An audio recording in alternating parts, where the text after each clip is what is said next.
एक शिकार। लेकिन कुछ लोग उठ खड़े हुए, हंटर्स, जिनके पास थी पावर्स बियॉन्ड इमेजिनेशन। पर याद रखो, सब हंटर्स हीरोज नहीं होते। कुछ सिर्फ जिंदा रहने के लिए लड़ते हैं। और ये कहानी आपके लिए लाया है एनीमे हिंदी सफर।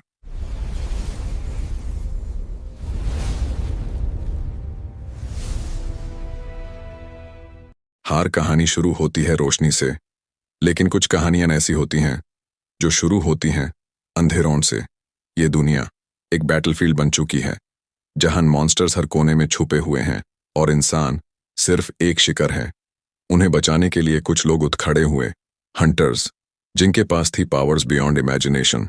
पर सब हंटर्स हीरोज नहीं होते।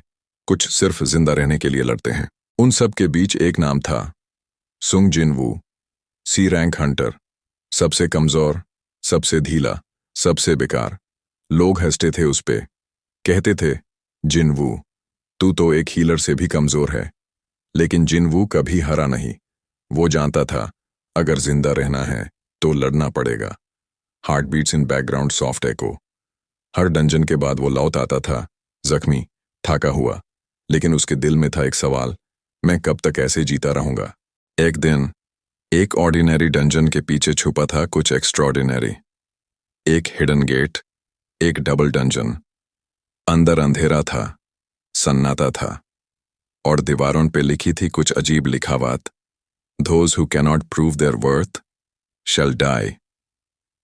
एक के बाद एक हंटर गिरता गया, चीखते हुए, चिल्लाते हुए।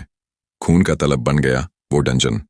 और जब सब मरने लगे, एक अकेला खड़ा रहा, सुंग जिनवू। Slow dramatic pause. बस पल।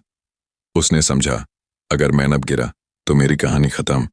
और उसने फैसला किया, मरने से पहले मैं लड़ूंगा। फिर कुछ हुआ जो किसी ने नहीं देखा।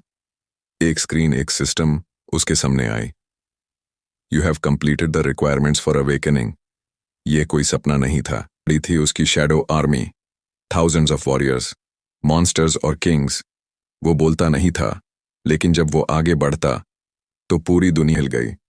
और जब सब खत्म हुआ, सिर्फ शैडोज बचे थे। और उनके बीच एक आदमी। जिनवू के पास था एक चॉइस, या तो सब कुछ रिसेट कर दे या अपने सैक्रिफाइस से सबको बचा ले। वो मुस्कुराया।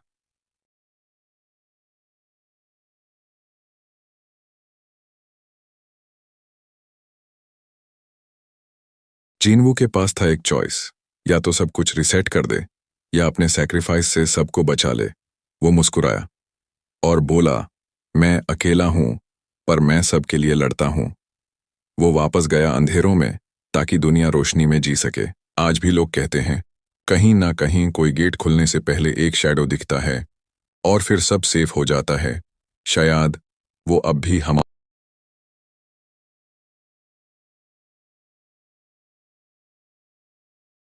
ये सिर्फ एक स्टोरी नहीं, ये एक लेगेसी है। एक इंसान की कहानी जो सबसे कमजोर था और बन गया सबसे powerful. Get ready for Solo levelling.